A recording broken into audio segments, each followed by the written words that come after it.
Sadhguru, we have heard many stories of people who enter into a deep state of meditation and they forego basic human necessities like thirst and hunger for several months together.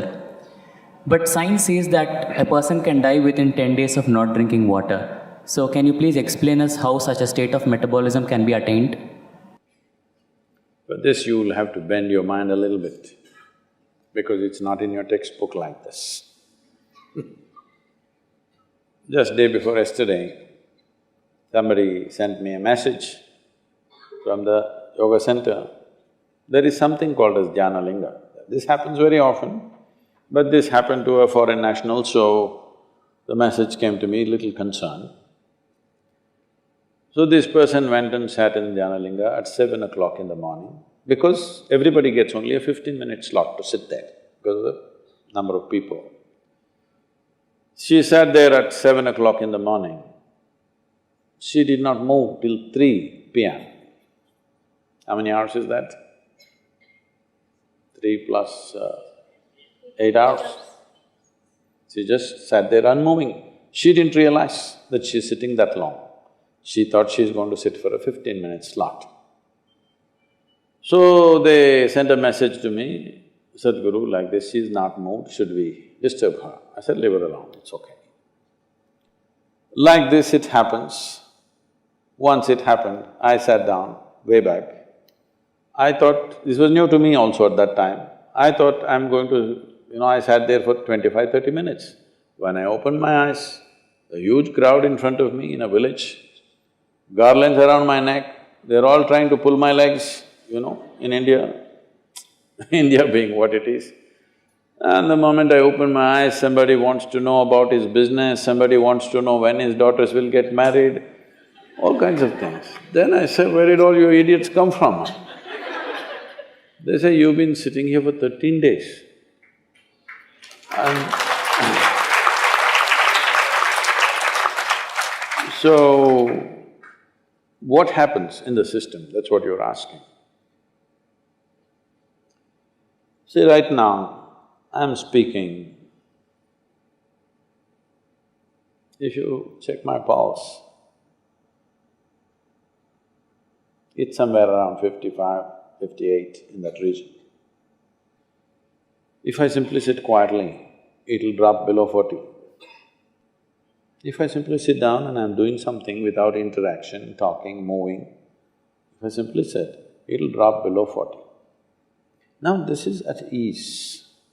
This will not build any unnecessary friction inside. So the amount of energy it consumes is very low.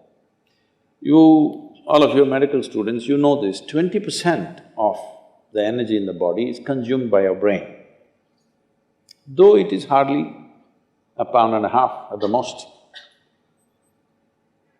So, this much body is consuming 20% of the energy. This much body is consuming only 80%. If you compare this and this in weight, what, it's 50 times more, much more.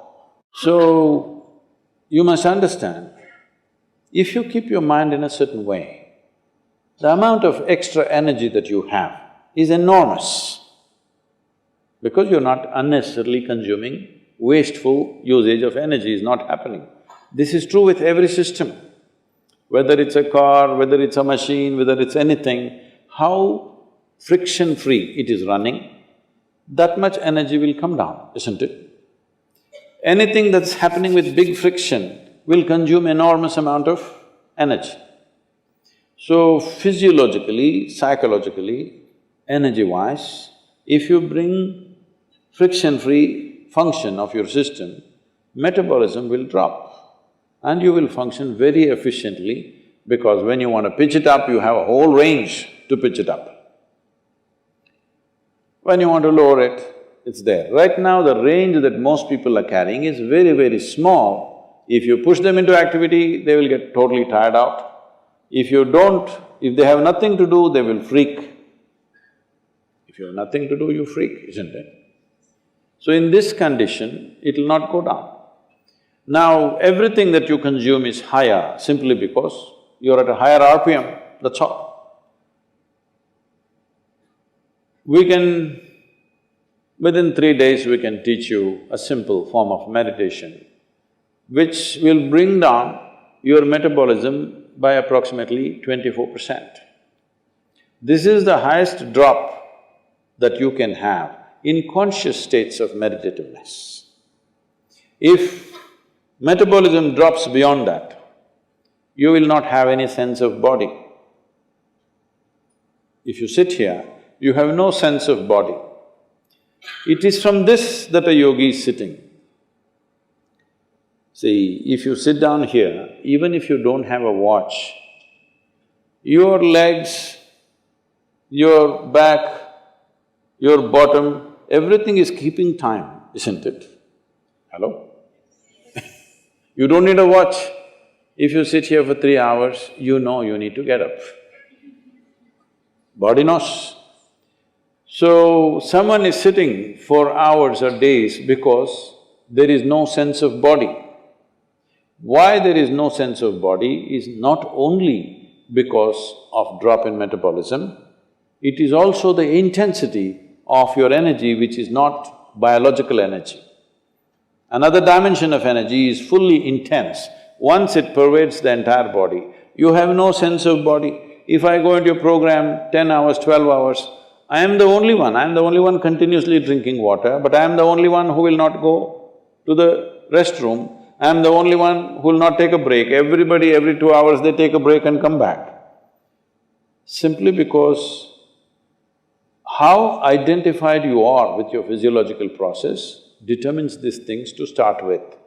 But there is also sadhana, there is also certain work to be done with your system. So everybody may not be willing to do that level of sadhana, but everybody must do some sadhana. Something so that what you wish to do, you can do effectively. Whatever it is in your life you wish to do, you must be able to do it as well as you can. What the hell you do is not my concern, but whatever the hell you're doing, you must do it well, isn't it? Hello? You must do it well. That's very important for a human being, that we must do it well. So for this, it's very, very important that your own body and your own mind is not an impediment. Your own body and your own mind doesn't trip you all the time. They must be platforms on which you stand. Right now, people have sunk into it. See, this is a platform, it's good. Suppose it lets you sink into it, it's not a good place to sit and talk, isn't it? It's holding us up, so it's nice. Your body, your mind should hold you up all the time. If that happens, your dependence on the outside will come down. And also, water is not always consumed through the mouth. Body consumes water in so many ways. If you activate the system in a certain way, it consumes energy. See, right now you're eating food, drinking water, breathing air, everything for what? To generate energy. But science has clearly proved to you there's enough energy everywhere. So if you're able to take in energy as it is, if you're able to imbibe energy, how is this possible? The word yoga means just this.